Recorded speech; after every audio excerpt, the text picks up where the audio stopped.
How do you think maybe technology could have helped to speed any of that process up? If we had something like Zolidar, where we could have seen just about everything. I mean, you can jump ahead, you can go backwards. Your website would have been really helpful in terms of determining what was in front of us. When it's all laid out there, the way you guys have done it would have been very helpful. Yeah. The knowledge is so spread out and not centralized. I mean, things like that you do in terms of determining sale prices would have been much faster and much more organized and much more comprehensible. You, the owner, can play with the numbers yourself, ask all sorts of, if I understood it right, a lot of what if questions. What's really good about it is that owner can come into that and see how they don't have to necessarily just sell to private third parties. They can go, look at this. This is, if I follow this process, I can get this done. And if they have attitudes like mine, which were, I want to protect my employees, or I just think this is a great idea, it would have been invaluable. Today, my guest is Jerry Skomer.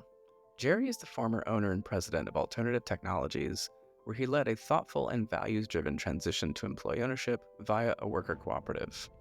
Throughout his journey, Jerry balanced his two top priorities, ensuring he had enough financial security for retirement and protecting the future employment of his longtime employees. In this conversation, Jerry tells us how he explored a management buyout before employee ownership, but then quickly found out his leadership team was not interested in risking their homes as collateral.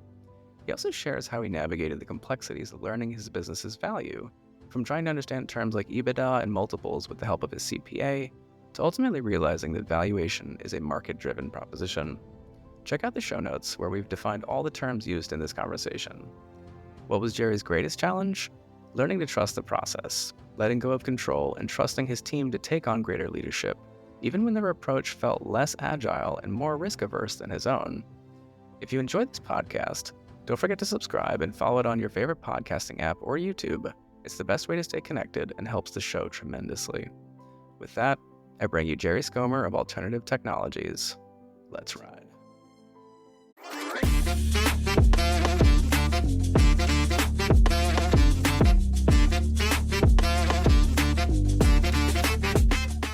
All right, welcome back to the Bicycle for the EO Mind podcast. I have with me today the former owner and president of Alternative Technologies, Jerry Skomer. How are you today, Jerry? Well, thank you. And you? Doing well, thanks. Really appreciate you being with us today. My pleasure. So, what is your favorite quote and why? That's a good question. There are several quotes I like, but the one I've been thinking of lately is a lyric from a song by Laurie Anderson. I don't know if you know who she are. She's an experimental.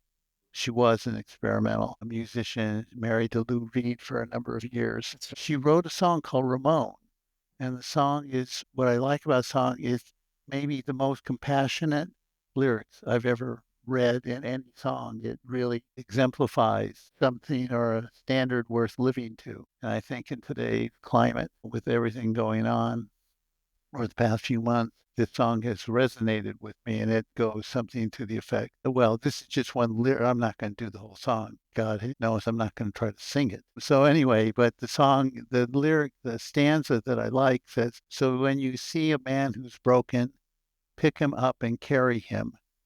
And when you see a woman who's broken, put her all into your arms, because we don't know where we come from. We don't know what we are.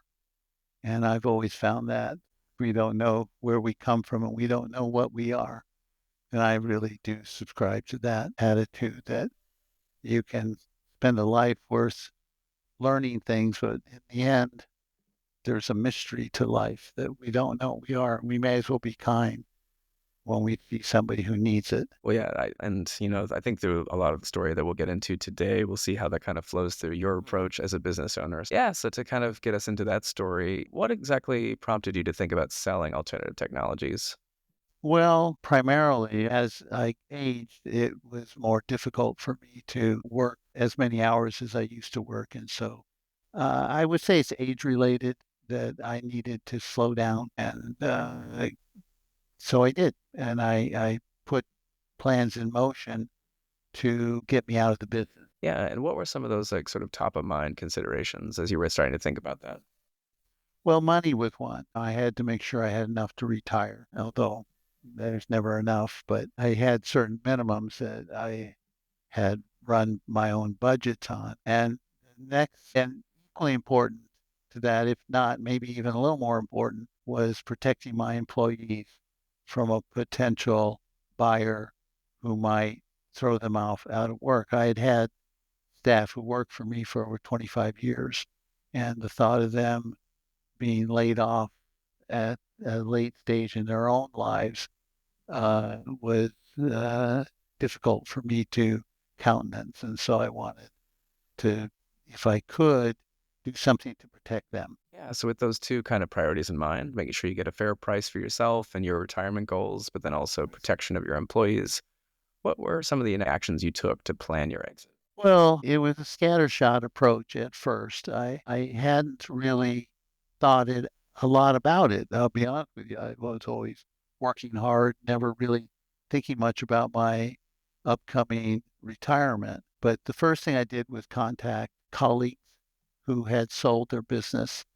And that was interesting because their approach was different from mine. They were maximize the dollar. And I wasn't, although I wasn't opposed to doing that, that wasn't my primary. It was one of several goals, not just the only goal. And so that became pretty clear for me from talking to my colleagues that their approach wasn't going to be my approach. Quite honestly, their approach in business had never been my approach in business. So that made sense. Although we were collegial, we were not the same in terms of our business approach. Then I talked to my financial advisor and my CPA. CPAs have much more say in what you do than I knew going into business, that's for sure. Well, I had to figure out what made sense for me monetarily in terms of if I were going to sell it, how to be paid out and that kind of stuff. And then I did something that really paid off, which was I formed a task force within my company to take the journey with me to see what was possible. One of the things that came up that I initially thought of was selling to my management. I was in a technology business. It's called Alternative Technologies, as you mentioned at the start of the program. And I thought perhaps I might sell to them. They were three women in a technology business, and that's unusual that you had, at that time at least, women actually running all aspects of the business. And I wanted to initially sell to them. I said, "So you want to buy it?" Kind of funny. What? I said, "Well, I've been thinking about this." Then I said the magic words, and by the way, you're probably going to have to put your house up as collateral. And they all kind of freaked out. So we started thinking realistically of what might happen. We pretty much moved off of the fact that they wanted to spread the risk. Let me put it that way. I think that was their calculation. They didn't want to take on the sole risk of making sure there's payroll each month. Just to be clear, so then the task force and the management team were synonymous with each other? The initial task force, there were two task force. The initial task force was just the management team and me and figuring out what to do.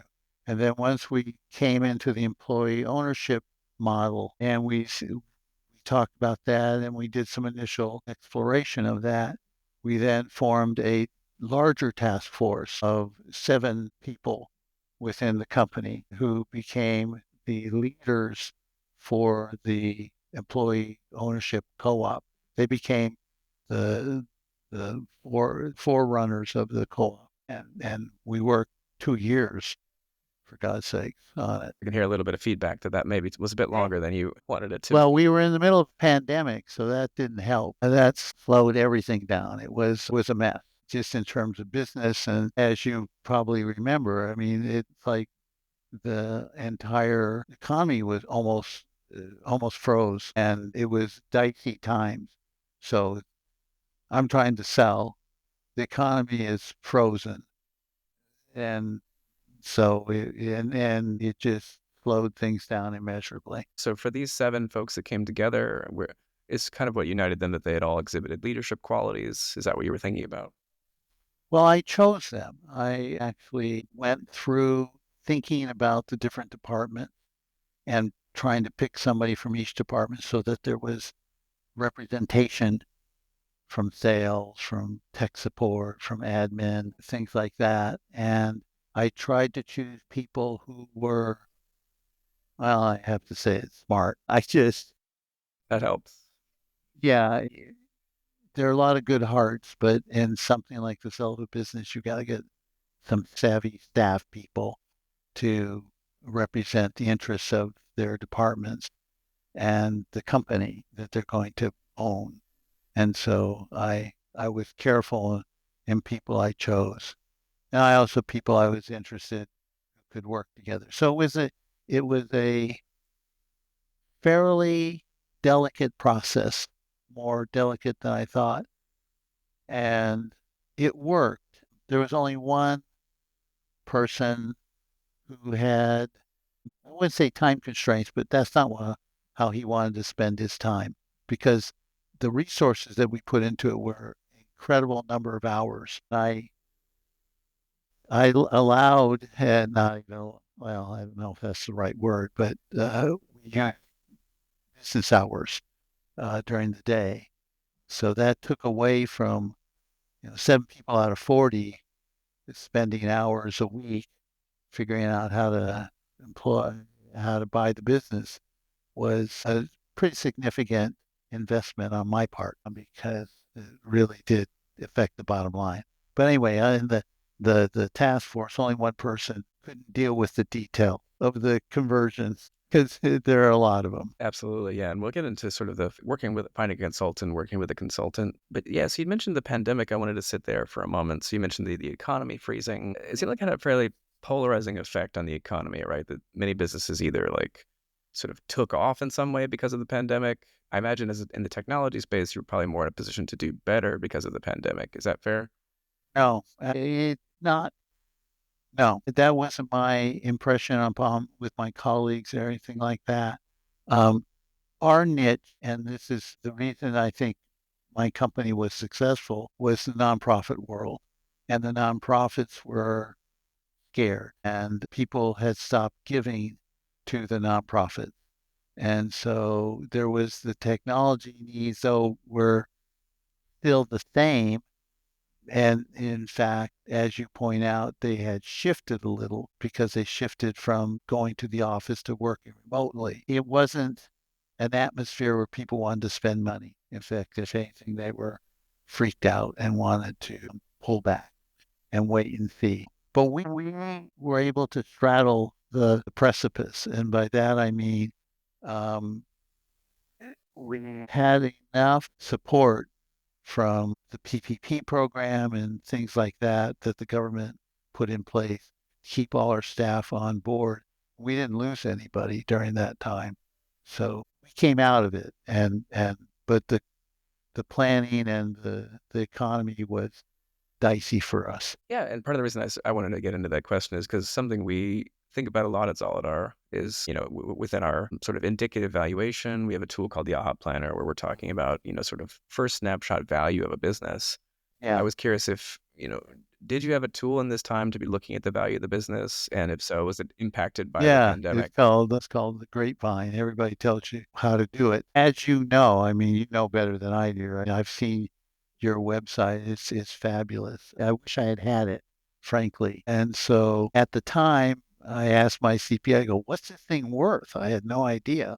He goes, he said, EBITDA or something like that. I said, what are you talking about? It stands for, I don't know, taxes.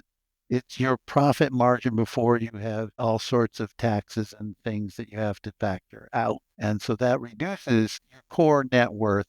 And then they say, well, you multiply that between 2 and 5 times, depending on the market, maybe more if you're a bigger company. And that's your magic number. And so I learned pretty quickly that that magic number wasn't as big as I had hoped, but it served as a an initial jump off point, but in the end was it's a market-driven proposition.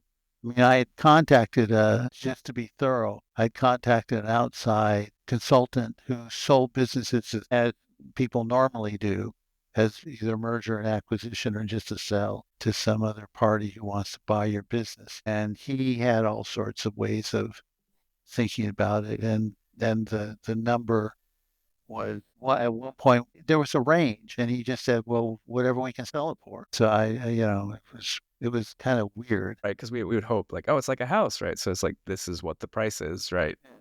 You felt you're going to go to eBay or something, and somebody's going to quote you a price for bid on it. I came to a number. I took the lowest number of the what I thought was fair, and then proceeded with that. And that proved to be a problem to less. So that was kind of funny. I had this bottom number, and I came in and I go, "Ah, all right, I'm such a good guy. I'm going to take the bottom number of all the evaluations I saw." And then I was told, "Well, you can't borrow that much money." So I had to do some creative things, which I'm sure you're going to ask me about later on. Absolutely, yeah. So yeah, so you'd spoken to the CPA, and then you also had this M&A advisor as well, who had some other tools for methodology.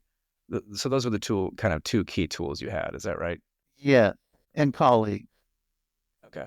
And then, yeah, so I want to then step again back a little bit so we were at this point of, we had the two different task force. So the first was the management task force, and, you were like, want to put up your house for collateral. And then, no. Okay. Now we're Forget pivoting that. to let's spread the risk, which we know from knowing the story that the worker co-op then became the answer. But I'm curious, like, how did that conversation about risk go? How are you explaining risk, and how are the employees thinking about it? I don't know if it's a dirty little secret. I don't know that they really understood it. Frankly, there's certainly, I'd say, 10 to 20% understood it, but in some ways they weren't at risk for all that much. I mean, what we opted to do was, bought into the co-op model by putting up a lot of money, which in the scheme of things is relatively modest for the employees. It hurt a little bit. They had to come up with $2,500, part of the employee ownership model, and that was their risk aside losing their job, and so that's manageable in the scheme of things over a lifetime. So I don't know that they were on the hook for very much, and it's the lender who was on the hook because the employees could walk away, or the employee owners could walk away. There wasn't much they didn't have to sign personal guarantees. So the co-op protected them over and above their initial investment. Yeah, and I think to help us also, because you mentioned the crucial role of the lender in that, so maybe we could go there for a moment. Could you talk Sure. about, yeah, how did you approach the lending and the financing? Well, it was interesting. Had a bank who was set up primarily to help co-ops get off the ground. And so we found out who they were. And so we went to them and they said, "Yeah, we'll give you X dollars." And that wasn't enough. And so then I had to get involved. And I am now a person who has loaned money, in essence, to the company because I'm taking something called an earnout. I don't know if you've spoken about that, or in your website you talk about what an earnout is, but that's when an owner basically gets paid out over a length of time for the amount that he or she is owed for the company.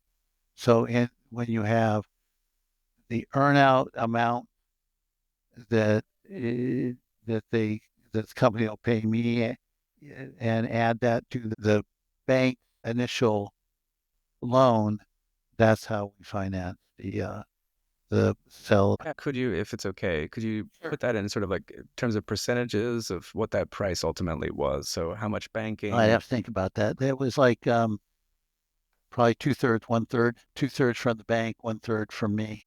And just to underscore that point with the 2,500 you mentioned, so that ended up being like a nominal portion, right? Yeah. Yeah. It didn't raise a lot of money for the company.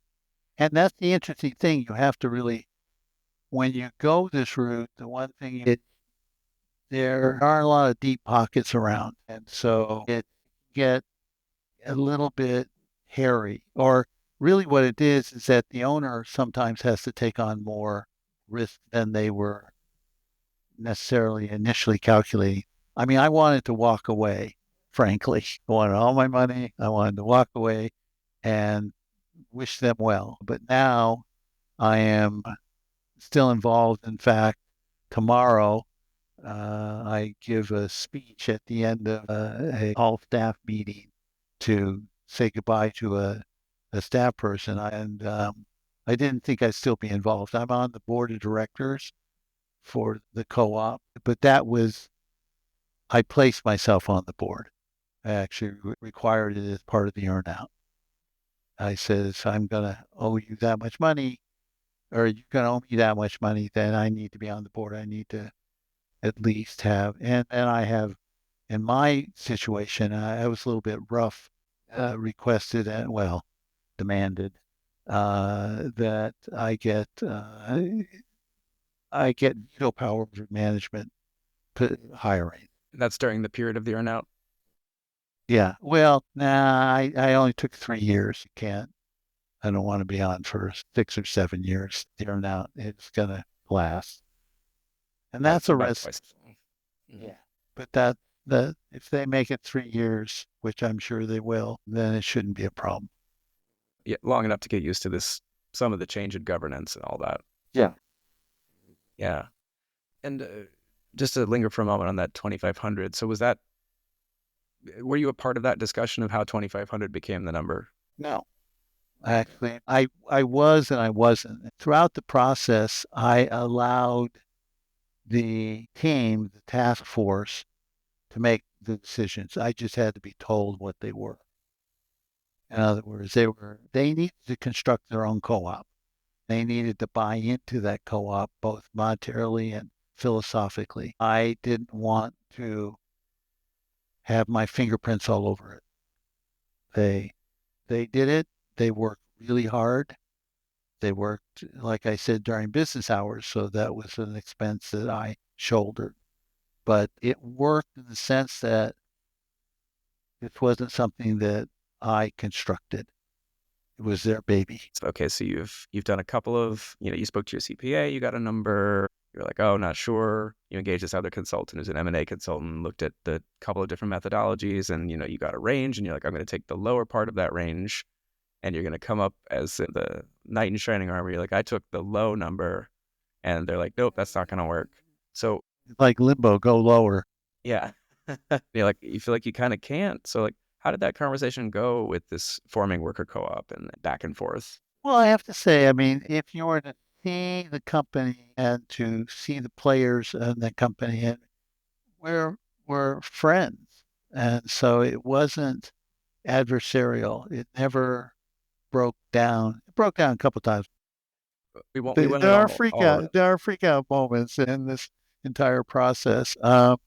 And I had one of them when I was thinking, how can I retire?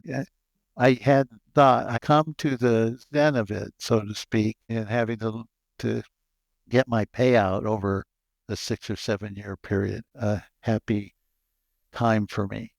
So anyway, got upset when I got upset, but since we were long-standing workers who had gone through a lot of growth pains and gone through a lot of pain just in general in technology, keeping people's computers and phone systems up and working, we were used to a lot of stress, and they realized I just needed to freak out and come back to myself, and vice versa. They freaked out and I let them come back to themselves. And so that was one thing that I learned, and this is not to shift the conversation at all, and we can stay on this, but I learned to trust the process, which that's not me. If I don't invent the process, I don't trust it. And I had to become much more calm about the fact that I'm not going to control this whole thing. Thank you for framing it that way at the Zen and learning to trust the process. And that helped you kind of calm down, even though you also had some of these storming moments. And so did this group of 7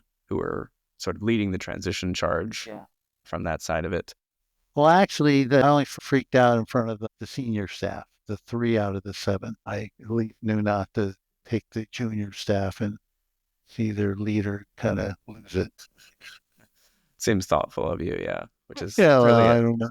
theme to this story, yeah. So I'd like to, transition our conversation a little bit more into the transitions. And like now we're sort of getting down the line. We've got this committee formed, that they're having meetings, they're coming up with some of their own decisions. They did form their own legal entity as the co-op, or Yes. okay, yep. So they've formed their own legal entity that's actually going to take ownership of alternative technologies. So you're finding out and becoming unhappy because you realize, okay, there's going to be this 7-year earnout period. You're going to stay on the board of directors as part of the way you're engaged. Was also part of that you would remain operationally engaged? No, that was not negotiable.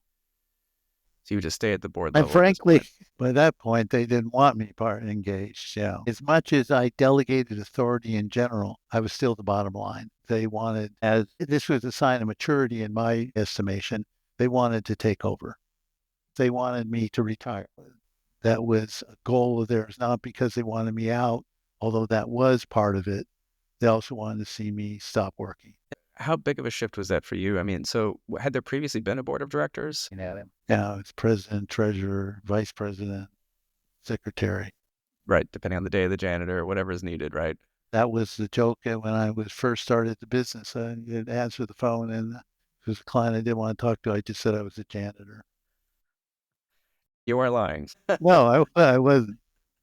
So that's a shift, right? Yeah. So now you're sitting in this board seat. You're looking at the business as more of a governor. You do have some special power here, right? Because you can veto management hiring decisions. Is there anything else dramatic or surprising in the shift to becoming more of a governance position? Because employee ownership is a very different mindset from a single owner. Because employee ownership can tend to be a little conservative in their approach. And so when I'm sitting on the quarterly meeting and they're talking about minor issues, I'm like going crazy. In fact, the other day I called up the president of the board and I said, spend an hour talking about X dollars. Are you kidding? That's nothing. Why are you? Stop it. I realized I can't.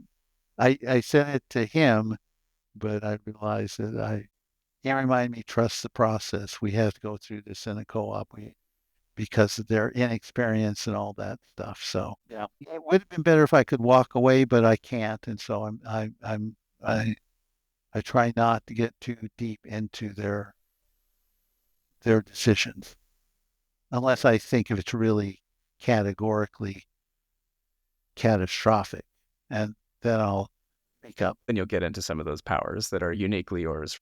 Yeah. But so far, that's actually not been anything I've had to seriously contemplate, because the people who are still running the company ran it with me for 10 years. They're as a collective, these managers are smarter, better, faster, the more bionic than I am. And so they're in good hands. It makes it easier to trust the process, right? Yeah. Well, that's why that's why I said I have to control who the managers are for the first 3 years. Yeah. So I also want to talk about sort of who else is essential to this equation. Sometimes we use the term deal team to say who all was needed in order to make this transition successful. So who else was helping out? Well, we had an outside consultant who had experience in helping people form co-ops. I don't tell many people this on this side of my life, but I'm also a lawyer. And so I was able to read the documents. I kind of understood them. I had a good friend of mine, who's a lawyer down Southern California. I'm in Northern California, and he helped me parse a lot of the stuff that I didn't want to get involved with and learning. He would tell me what his opinions were. And so there was that, and the outside consultant and the management team, and that's about it. We were able to get our way through it with those people, those players. So just to be crystal Well, clear there there, was a so lawyer. There's also a lawyer for the that's what I was also curious about. Yeah, yeah. So we but sort of you are your own legal representation. It sounds like. oh yeah, saved a lot of money. So I'm just curious, like what that process looked like, because obviously there tends to be potentially, many different legal documents that are involved in the process of creating Yeah, these there are. transitions. Did you feel like, what was your process of knowing like what legal documents would be necessary? Oh, I didn't. I didn't claim. We used a consultant who helped lay it out. We hired an attorney, and the attorney started churning them out. And then once they churned them out, I looked at them, and my lawyer friend from Southern California looked at them, and we corrected them. We edited them. Personalized, yeah. Yeah, the lawyer was experienced in the formation of employee ownership co-ops. So they started the process and they kept feeding the process. And then, like I said, we edited them. And the co-op team did as well. They were a little less experienced and they kind of relied upon me to sort of say, this doesn't seem clear. We need to think about it. Okay, so that's interesting. So the co-op team, the 7 folks, they also had their own legal counsel that was different, right? They were engaged in their own process, and I imagine that for them, the bylaw development process was crucial, right? Oh yeah, they took forever. That was the one thing that I was a little frustrated with, but they sweat the details on that really significantly. Yeah, the consultant was kind of surprised at how seriously they took that development of the bylaws. That was voluminous. That's the thing as a single owner, you go, oh my God, Here's the forget bylaw, the, my way or the highway. that's right. That was that was something I had to sit back and just allow because my personality is so not that. And it was, but it worked. I mean, their bylaws, the staff says, I want to do this. They go, well, let's look at the bylaws. By God, the bylaws tell them what to do. So it was really worth the investment of time. Awesome. And curious also in terms of sort of the tools that went into all of this, would you say, did you have like a roadmap that kind of gave you a sense of like A to B, C? It was that was something that I wish had been a little clearer. There were a roadmap, but we took longer than they than we were told it was going to take. That was because of the pandemic. That was because the co-op leadership team was anal in their approach. So everything took a lot longer. I mean, what was a 2 year, was a 1 year process really came to 2.5 years. And being really deliberate with the process, that's kind of what was driving that, you say? Yeah, that was it. Those two factors. They really did slow things down. But it's, yeah, so I mean, you mentioned like you really saw the upside of it was sort of in the quality of what the team was producing as a result. Is that right? That's true. That makes a big difference because people, if you don't rush them, they feel empowered and they were able to wrestle down all sorts of minutia. And so it's a strong foundation as a result. And the company doesn't have a lot of questions about how things run. It's, they can change the bylaws if they want, but the bylaws have thought about just about everything. Of course, being a technology company ourselves, I mean, do you think there were ways that, like, how do you think maybe technology could have helped to speed any of that process up? Well, that's what I was saying. That if we had something like Zolidar, where we could have seen just about everything. I mean, you can jump ahead, you can go backwards, your website would have been really helpful in terms of determining what was in front of us. When it's all laid out there, the way you guys have done it would have been very helpful, I guess is what I'm Yes, a quick shout out to Deborah Farrell, who's a big part of this and is also starting out on a consulting practice. I was talking to Deborah a little bit about this, and I was showing that we're soon to launch our community, which will involve a knowledge base / wiki. We'll also have a forum. And Deborah's first comment was, "I would have been living on this website during this time." Yeah. We would have been. Yeah, that would have been really helpful. The knowledge is so spread out and not centralized. I mean, things like that you do in terms of determining sale prices would have been much faster and much more organized and much more comprehensible because you, the owner, can play with the numbers yourself. Ask all sorts of, if I understood it right, a lot of what if questions. Absolutely. Yeah, and that's two different ways. So one of which is, of course, we have our chatbot. So our AI chatbot, Zolid AI, has been trained on employee ownership. But then there's also literally what we're about to add as well is what we're calling a what if analysis. So with those Oh, numbers, you can really? actually create scenarios to model Yeah. them out. That, yeah, like Deborah said, I would have lived on that, and I can see owners. What's really good about it is that owners can come into that and see how they don't have to necessarily just sell to private third parties. They can go, oh, look at this. This is, if I follow this process, I can get this done. And if they have attitudes like mine, which were, I want to protect my employees, or I just think this is a great idea, it would have been invaluable. To go back to that term freak out, do you think it maybe would have helped out with some of that? Like make that a Oh, little I don't know easier. about that. I freak out easily.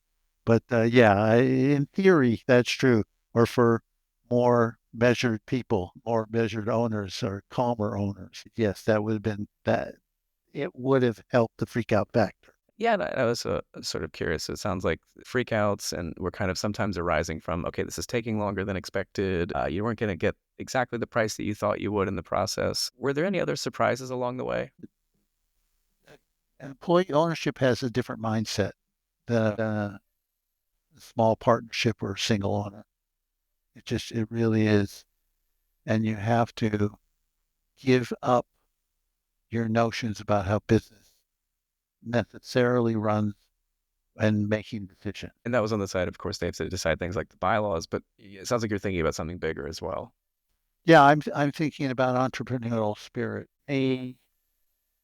Employee owners can be sometimes, not always, risk averse. So you have to be wary of that if you're a co-op. You can't, especially technology, it changes and you must be agile. Sometimes being agile means you make a bad decision.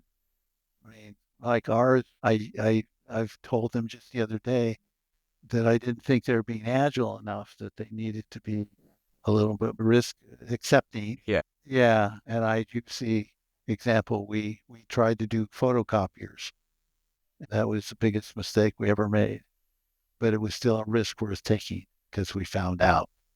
So anyway, that co-ops can be because they have to make that transition from being workers to owners, and workers can sometimes be a little bit tight with decisions that could affect their livelihood. Yeah, and there's something about that, like you just said about the photocopier example, where like you were in a mindset because you had the power, you had the risk, you had the investment. You functionally were in some ways alternative technologies that when you saw an opportunity like photocopiers, you knew and you could zone in on like, we have to Oh take this well, risk. photocopy is a funny one because I actually said over my dead body when they came to me with the idea, but I accepted the idea, and then it was a big mistake, and I got to say I told you so.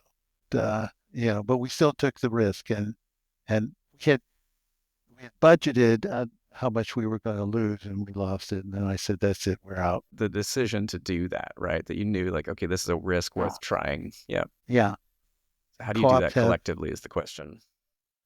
yeah, because you have a lot of people and the collective who worry about losing their job because when you take a risk, could mean cutbacks and all sorts of things. I want to move a little bit more towards sort of the post transition. So some of the reflections that you've had through this process. So looking back, how do you feel about choosing worker ownership as your exit path? I feel really good about it, actually. The way if you at the time I thought it was the right thing to do, and I'm convinced it is the right thing to do. I think that I started the podcast out by the song from Laurie Anderson, which talks about picking people up and embracing them. I just think that owners need to give to their staff because their staff is what made you a company in the first place. So anyway, it's just a lot of people disagree with me about that, but I have a strong ethic. And so I think now the same as I thought at the time, that it's the right thing to do. And I'm glad I did it. Would you say like you had been building the company toward this kind of an outcome all along? Yeah. The company, my wife calls it my monkey business, but the notion there is that profits were not always the bottom line. Doing good work, we service nonprofits. And so what was nice about it is that even as a staff person, you could feel like you were helping the world, either battered women's shelter or environmental groups or whatever. By helping them, you were helping the world. And so we were a company that always emphasized the value of its employees. And as one of the things that made us who we were. And so the employee ownership model was dovetailed right into that. I started the company with that in mind, that if somebody was sick, you took care of them. That if somebody we made sure that they had medical benefits and that they had retirement benefits. These were all things that before they were really talked about in things like B1 corporations, whatever.